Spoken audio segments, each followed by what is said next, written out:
unfurled content that makes a dynamic, evolving, living world.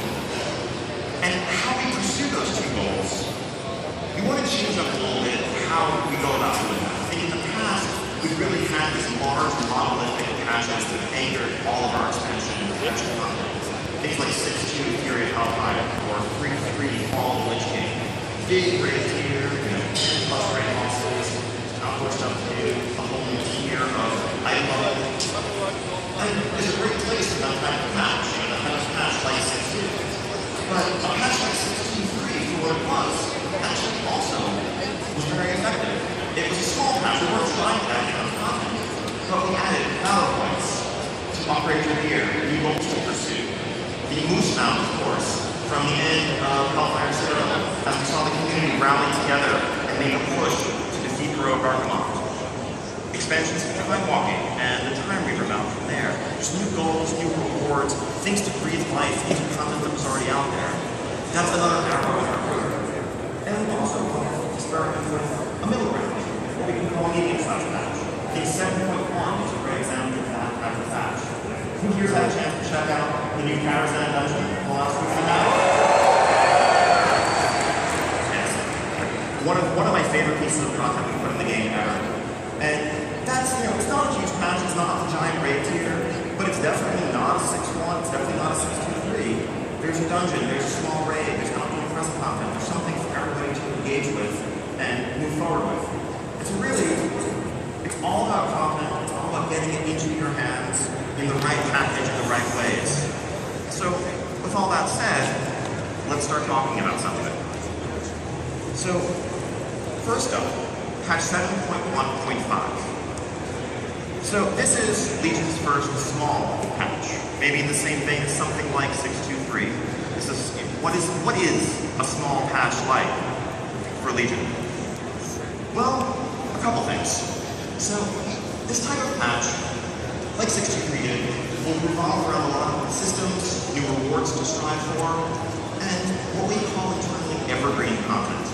That is to say, content that isn't specifically tied to one moment in the story or one particular zone or tier of gear, but that can actually be relevant throughout the entire future of Warcraft's history and lifespan going forward. And what it also means is that it lets us prioritize getting that content into your hands.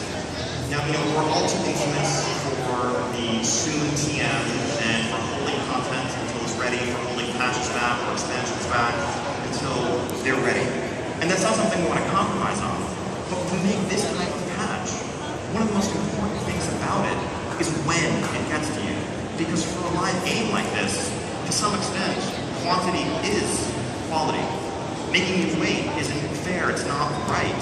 And so, when we build this type of patch, we want to make sure that the individual features, the pieces that go into it, can actually be separated out if they need to be. So let's say there are 4 things that we want to put in this patch. And when it comes down to it, 3 of them are in great shape, they're good to go. The 4th we feel needs a little bit of work. Now, in a traditional huge patch, like if that thing that needs some work is the main raid zone of the patch, well, the patch isn't going out. But for a patch like this, we can just say, okay, let's take that 4th thing, break it off, we'll put it in the 7.2.5 or something else down the line, and get the 3 things that are awesome into your hands ASAP. So that is our philosophy when we approach this type of patch, and it's a bit different from how we've often done things. So let's begin on actual details. First up, time walking. So, time walking, introduced in Lords of Draenei. It's been awesome kind of updating some of the old dungeons, giving us a chance to scale down, revisit familiar places, and get rewards that are relevant to us at max level. Time marches on, and now Mists of Pandaria kind of comes into the fold. I think philosophically we feel like time walking is probably only ever going to go to the current expansion -2. Like Warlords probably feels a bit too familiar right now. I don't know that anyone's hankering to jump back into Warlords dungeons today. So Mists, I know, shocking, right? But yes, so Mists is probably where that stops for now. But we're really excited to have all 6 original dungeons from Mists of Pandaria updated for time walking as part of the event rotation. Of course, with a vendor and new toys and items and cosmetic things to chase after associated with that particular expansion. So that is coming in 7.15. Pretty standard. This is a perfect example of what we talk about when I say evergreen content. This could really go into any patch if it needed to, but 7.15 is where it's going to land. Next, the Brawlers Guild. So, the Brawlers Guild shut its doors for renovation for some improvements with patch 7.0. We did this once in the past. We updated the Brawlers Guild for Warlords of Draenei. That time, all we really did was kind of remix the existing bosses, the existing content. We retuned them, we restructured them into a new hierarchy, has some new rewards. Exactly. This time we wanted to do something more ambitious, and that's why the guild shut down for a little while, because it's going to take some time to make this happen. So for starters, there are dozens of new bosses coming to Brawlers Guild when it reopens in 7.15. So all the familiar favorites are there, but this is always a really fun design exercise for a lot of the encounter design team and others to just make wacky, interesting solo encounters with no real lore constraints. This is definitely not canon. There are no clear rules that apply there other than just make it fun, make it memorable, and at the high end, make it tough. Now also we're going to have a new type of battle that can occasionally occur in the Brawlers Guild. As we all know, it's a solo experience, but of course you have crowds that gather to watch, to cheer, to jeer, and to wait their turn to enter the arena. Well, occasionally, when someone's queue comes, it's actually going to spawn a raid level brawler boss that will pull all players who are currently waiting for their turn into the arena at once. And of course, everyone sharing the rewards and benefits if you're triumphant, but you never know what's going to happen. Now, one of the really cool things about the Brawlers Guild, as we saw it play out when it first came into Mystic area, is it is a solo experience, right? You're going in and you have a 2-minute fight to the death against a powerful opponent. But it actually turned into this really cool, shared, social experience. As people would form groups to buff each other, give each other tips, and generally cooperate and offer encouragement in pursuit of the shared goal of climbing the ranks and unlocking the rewards there. And so this new currency that we're introducing, that you'll earn through your brawls, is really all designed to double down on that social experience. The things that you spend this on are shared benefits. Someone can spend Brawler's Gold to unlock a graveyard that will let people respawn right next to the fighting arena, for example, for a period of time. That'll make you really popular with everyone who's there. Or you can unlock someone who will let you make predictions on who you think is going to win the next brawl for a chance at new rewards, and everyone can participate in that once someone unlocks it. Really making you glad that other players are around and just kind of sharing in the shared set of goals that you are pursuing. Of course, there'll be new rewards. And the Brawlers Guild, that basically means shirts. Lots and lots of shirts. And also a Basilisk mount.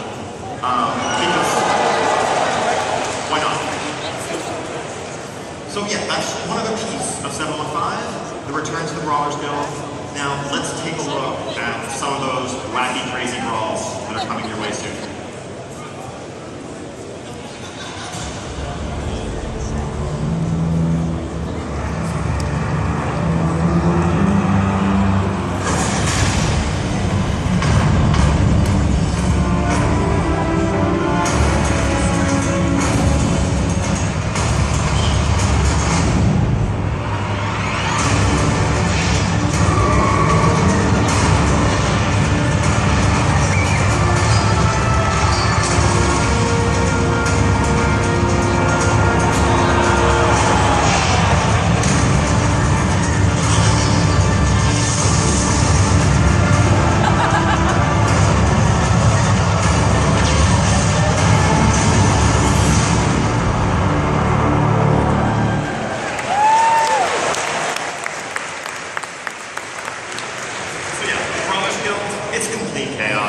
Again, 100% not canon, and that's part of the fun. So next, 715 is going to also introduce something that we call micro-holidays. Now what, you may ask, is a micro-holiday? Well, simple. It's a holiday, but smaller. No, really, right? Like holidays in World of Warcraft are things like Winter Veil, or the Lunar Festival. that last for a week or two, offer achievements, some power rewards, a variety of pets, mounts, things like that to obtain. What if we had smaller events that only lasted for a day or two?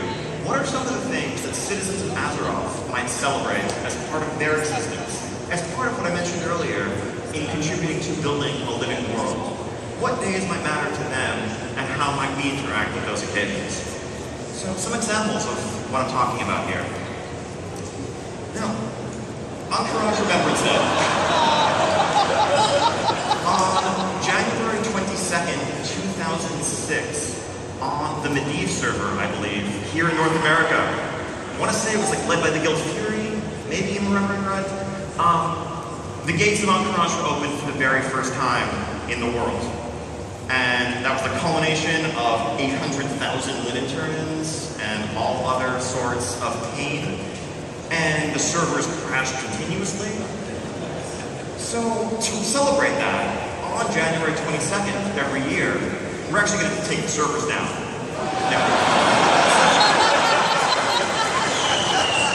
To celebrate that on January 22nd, in Silithus, Azeroth will celebrate its Remembrance Day of Entourage as Alliance and Horde rally there, perform objectives in the zone, gather supplies reminiscent of the Carapace fragments that you might have gathered back in the old Scarab Lord days, and turn them in on behalf of your faction.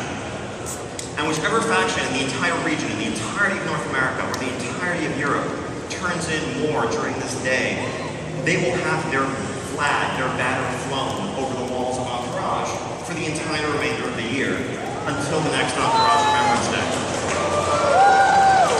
So, if you want to show your pride for the Alliance, you want to fight for the Horde, come to Silithus on January 22nd. Again, there's no achievements here, no power rewards, there's no mount or pet or thing that will make you upset if you're a completionist and you missed it. It's just something fun and different to do when you log in during this event. Next, Volunteer Guard Day. So, Entourage Remembrance Day, pretty serious big stuff. Volunteer Guard Day is really about showing appreciation and respect for the unsung heroes of the Horde and the Alliance. The Stormwind Patroller, the Orgrimmar City Guard, that guard the streets of our fair capitals, keeping them safe from evildoers, wrongdoers, who would otherwise enter and do us all harm. So on Volunteer Guard Day, if you salute a guard, you can actually take on their appearance, trade places with them for a little bit, and you can go on patrol around the city and keep it safe from various NPCs and others that will attempt to attack. Just a fun, different thing to do.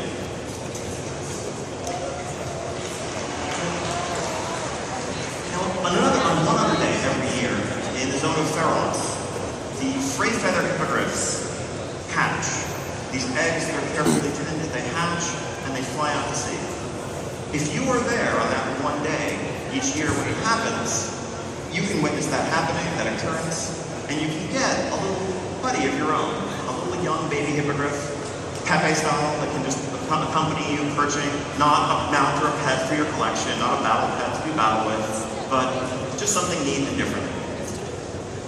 And finally, really the opposite end of the spectrum in terms of seriousness from Entourage Remembrance Day. Sometimes it can be really rough. Sometimes being a citizen of Azeroth can get you down. You're dealing with the Legion, you're dealing with Deathwing, the Lich King, constantly. Every time you turn around, there's some existential threat to our world. Sometimes you just want to kick back, take it easy. And so this is basically Azeroth Spring Break. This is just, sometimes you just want to take a boat out to the lake, get some sun, chill with your friends, or in the case of, in the case of Azeroth in this case, the flooded Thousand Needles, thanks to Deathwing. But yeah, so when it's boat day, go out there and celebrate. Again, this is in no way, shape, or form intended to be on par or substitute for a dungeon or a raid. They're just fun, wacky things that are going to vary the flow of life in the world. We have plenty more in store that we're looking to add in the future, and it's just part of that living world idea that can carry forward throughout the years as time moves on. So next. So in patch 7.1 just recently, our PvPers definitely noticed something cool happened to the Grand Arena. We went back and took one of the most classic World of Warcraft arenas updated it, brought it into 2016 with all new art, all new visuals. And in 7.5, we are doing the same thing to Blazed Edge. Let's take a look.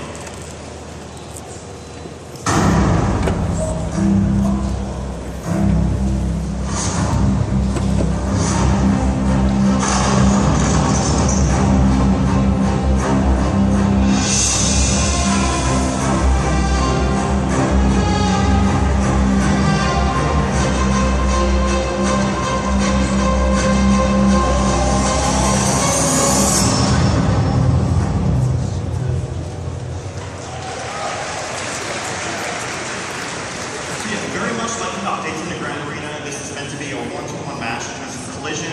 We're really happy with the gameplay there. We're not looking to change the gameplay, just put a very fresh coat of paint on an old favorite. Now, at the end, you may have noticed the ogre on his throne overlooking proceedings in the arena. One cool feature of this arena is this is actually our first arena map that has sort of a built-in voiceover announcer who will observe events and call out things here or there. We'll see how that goes. If it's successful and well-liked, maybe something we do more of.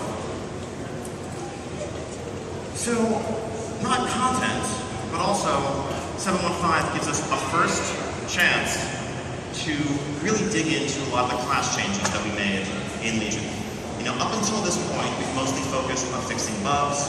We focused on a lot of hotfix tuning and balancing and tweaking numbers. But 7.15 gives us a chance to look more deeply into the substance of class abilities, rotations, talents, things along those lines. So there's a few things that are going to guide us as we approach those efforts. So first off, we have a lot of data, a lot of feedback. We can look at all the talent rows across all 36 specs. And we've definitely heard and seen there are many situations where it feels like there's a mandatory talent in a given row, or in other rows there are talents that don't really have a clear purpose. They never seem like they're worth taking. You go to a site like Icy Veins and it has a big red X through it. It's like, this is never worth considering. That's unfortunate. We would like to work on improving that diversity, and some of that's going to be a matter of numbers changes. Sometimes a talent is perfectly well designed, it's just undertuned or it's overpowered. In other cases, however, we need to rework the fundamental concept of that talent. Or perhaps the thing that 98% of players take as a talent should just be a base part of the spec, and we should come up with something new that's going to flesh out that row and make it an interesting choice. That's the type of thing that will be happening in 7.15. It's, of course, an ongoing effort, but you'll see some of it here. Next, secondary stats.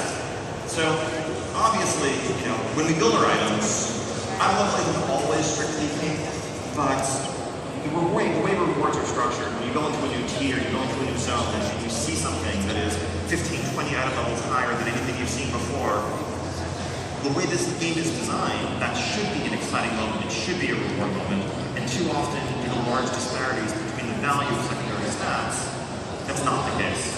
So this patch is also going to give us a chance to take a look at secondary stat balance, trying to narrow that gap a little bit. It's great that if you're a fire mage, you love crit. It's less great that you look at items without it or items with other stats as completely worthless. And there's a middle ground there where you can have value and excitement about some stats while still keeping interest in all of them. Next, this is kind of one of the most vague points here, but we've also heard a lot of feedback about just the feel, the flow of your rotations. How, you know, abilities often come to conflict, abilities that are unclear, and 7.15 offers us one of the first chances to try to address a lot of that feedback in the aftermath of launch. And they're just pure mechanical improvements that we can make that aren't about balance, they're just about making playing your class a smoother, more pleasant experience all around. And finally, we definitely heard a lot about this, seen a lot about this, and while we, you know, in the name of streamlining, in the name of focusing spec and class identity in the run-up to Legion, we pruned, we got rid of a number of abilities. There's certainly room now, after that pruning, to have structured growth, to maybe return some of those abilities, to maybe add some new ones, to flesh out toolkits. So for example, if you're a hunter, and you're a marks hunter or a beastmaster hunter, and you don't quite feel like a hunter because you don't have any traps, we agree. It was a mistake to say that. It was a mistake, right? It was a mistake to say that only survival has traps. Survival can be the masters of traps without being the only one who have them. There are times where we elevated spec identity at the expense of class identity, and there are places where we can walk that back in the interests of everyone. Or for example, if you're a rogue and you've been running a lot of Mythic Keystone dungeons, and you wish you still had the ability Shroud of Concealment so that you could sneak your group past some paths, and your group might be really happy or excited to have a rogue in the group. That could also be happening in 7.15. And by could, I mean is.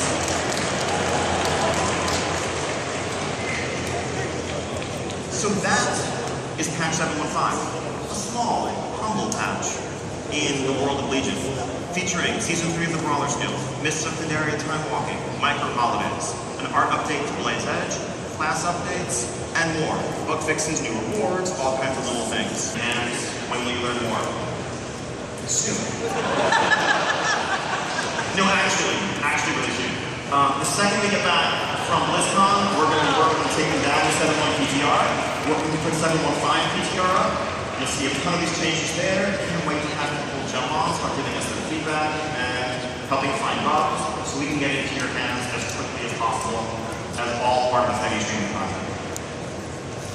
So 7.15, small patch. What comes after 7.2? 7.2. Now what possibly could patch 7.2 be? What could that bring? Where might we be going?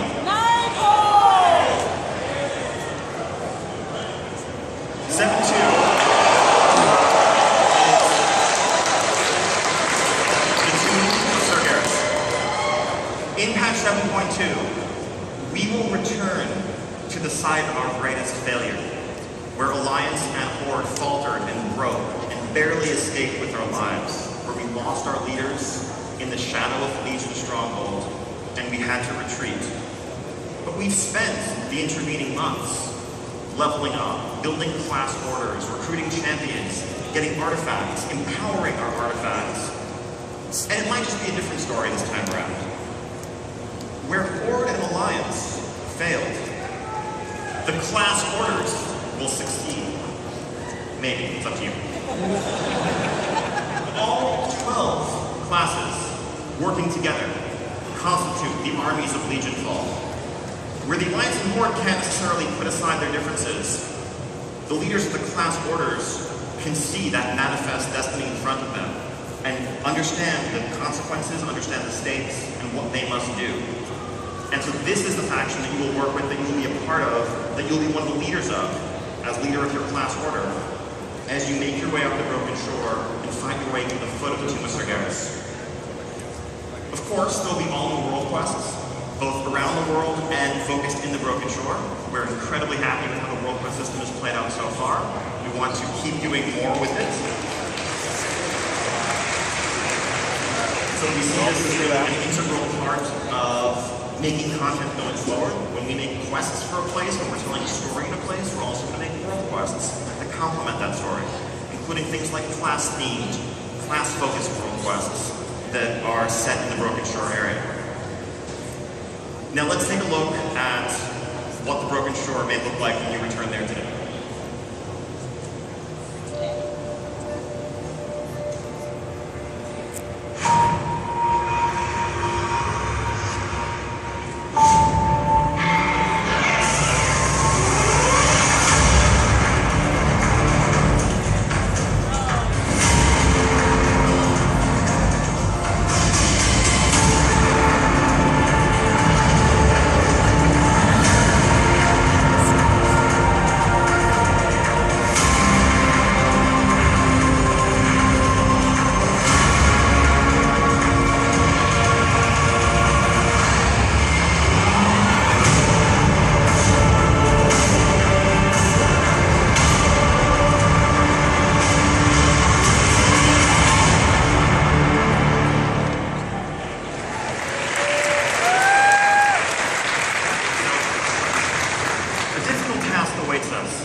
Accomplishing our objective, part of making our way to the tomb is going to involve first claiming a foothold in enemy lands, and then fortifying that foothold, building it up as we strengthen our forces and get ready for that assault. in something that's reminiscent of maybe patch 2.4, Isle of Keldanos, for those who remember that. A big part of what we're going to be doing here is actually restoring and building up old elven ruins into functional structures that can serve as a staging ground as we press the assault forward. And actually, rather than just a sequence as we had it in patch 2.4, here players are going to be actively involved. They're going to have agency in choosing which buildings to build to unlock new content, new rewards, and new ways of interacting in the world. So when you choose whether you want to build or focus on the Nether Disruptor, or the Command Center, or the Mage Tower, and upgrade and fortify those structures, in the course of doing so, you'll be upgrading, or you'll be unlocking new world quests. You'll be unlocking new rewards, new vendors, new other types of content, world bosses, what have you, in a way that you, the player, control, rather than we, Blizzard, dictating, okay, this is up this day and that's up that day. It's a much more organic way of delivering content and telling the story of the unfolding battle as you fight your way up the Broken Shore towards the tomb. Now, while that's going on at the tomb, at the Broken Shore, what's happening back in the tranquil areas of Val'sharah, in the hills of High Mountain and Stormheim? Well, the Legion isn't taking this sitting down. The Legion is striking back. So Legion assaults are very much inspired by our pre-launch invasion event that we had in early August, right before Legion, the expansion, came out. There we were defending places like Westfall, Tanaris. This time around in 7.2, we're going to be defending the other zones of the Broken Isles, as the shadow of the Legion falls upon Val'sharah, or upon Azuna, or upon Stormheim. And we need to help defend our newfound allies, and the Dreamweavers, or the High Mountain Tauren, and fight back the Legion so that we can keep pressing our advantage on the Broken Shore. So these zones come under attack. When they do, it'll basically disable all the world quests currently active in the zone, and Skybox turns dark and terrifying, all sorts of demons pop up, Legion command ships in the skies, a very familiar scene for those of you who participated in invasions back in August. This time around, we're wrapping it into our world quest structure, so as you arrive in the zone, you'll be completing a variety of what are essentially world quests to take down Legion lieutenants, to clear out Legion presence from fortified areas. Once you've done enough of that, and by the way, those will count towards your emissary if you have an emissary up in the zone, so don't worry about, world quests going away temporarily. Once you've done enough of that, you'll unlock a target of opportunity and be able to strike at the Legion commander on the ground leading the assault. Again, very similar stuff to what you saw back in August. But then there's one extra step beyond that. Once you fight that assault on the ground, well, there's this massive aerial presence. There's this, Legion cruiser in the skies, bombarding, beaming down troops. And you will join a 3-player scenario, very reminiscent of what we did in Mists of Pandaria, which we haven't really had a chance to revisit in a while. Role agnostic, you can jump right in, and that's where you'll take the fight up onto the Legion ship up in the skies, take that ship down, and fight them back. There's a separate set of content for each of the zones of the Broken Isles. And when you're questing on the Broken Shore and you suddenly see a demon invasion pop up, well, you better head out there, because there'll be great rewards to be won. And of course, we need to safeguard all of our lands from the Legion. So now when I say you're going to head out there, well, how are you going to do that? So, often it's been asked, well, so what's the deal with flying? What's the plan with flying? Am I going to use my Flymaster's whistle and then go to the nearest flight point, mount up on my trusty steed, and by steed I mean water strider, and head off to the nearest invasion? Or will I soar majestically through the clouds, gazing down upon the lands of the Broken Isles? Yes. Yes.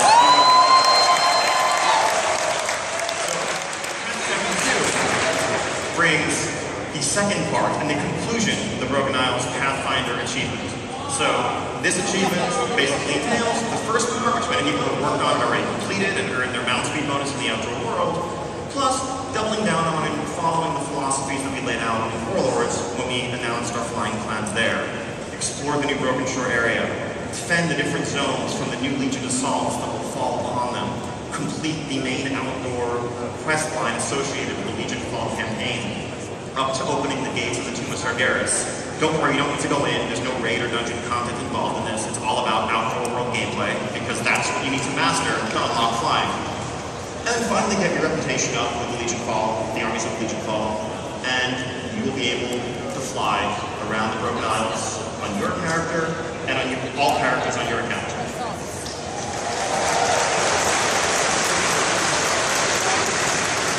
So, pretty awesome. I mean, flying around the Broken Isles, that's great. It's going to really change the way we play the game, and it's something we look forward to for a long time. Could there be anything cooler than flight in the Broken Isles? Well, what if you were doing it on your very own custom class mount? Take a look at this.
Because you will be flying in the Broken Isles. Okay, so moving on. What would the patch, the Tomb of Sargeras, be without the Tomb of Sargeras? So, the next raid zone after the Nighthold raid will, of course, be the tomb itself. It's a 9-boss raid, where we'll be descending into the depths of the Tomb of Sargeras. Once the ancient Holy Temple of Elune fell into the Legion's corruption, where we will harness the pillars of creation with the ultimate goal of sealing off the Legion's invasion of our world. We scoured the 4 zones that we leveled up in to get those 4 pillars. The 5th pillar awaits us, the Eye of Mount Fool, awaits us in the Nighthold raid at the end of Suramar, coming in the near future. But by the time we make it here, we will have all 5 of those in our possession, and our mission will be putting them to the purpose for which they were designed, for which they were meant. Now, the Tomb of Sargeras, as I mentioned, used to be the Temple of Elune. It offers a really cool opportunity for us to explore more than just, the black and green exterior Legion facade that you see as we actually delve down into its depths. So, on this slide here,